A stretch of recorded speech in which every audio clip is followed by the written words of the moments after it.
So this tutorial will show you how to save for the web. First thing that you want to do is flatten your image. So if you have multiple layers in your image, like this example here with the background and adjustment layer, we go to the layers panel and flatten image so that we are down to one single image.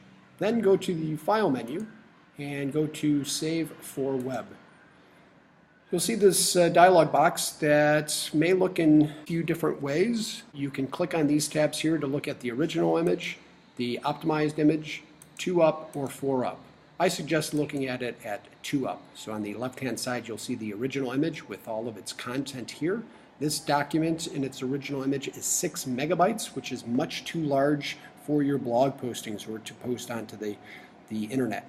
On the right-hand side is the saved for image document size. So as you can see, it's a JPEG with just under 400 kilobytes.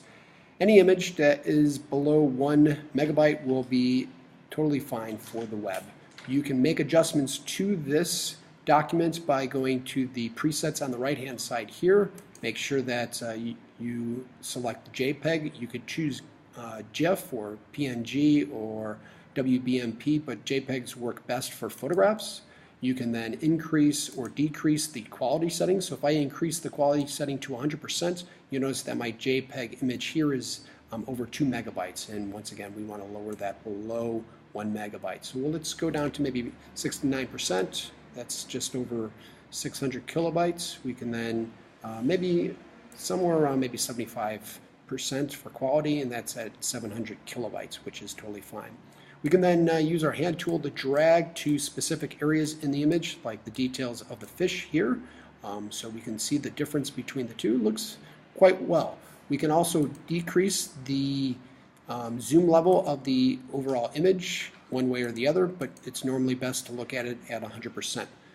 Once you have selected the quality and the JPEG selection for this, you can then select Save. You'll be able to choose the location to which you want to save your actual image. And for the most part, each of these images that you save, for instance, this one will be fish, I will put an underscore and then put web so that I know this is a web document to be able to place on the blog. Then select Save and you are done. So you have now a web safe image to be able to display quickly and optimized for the web.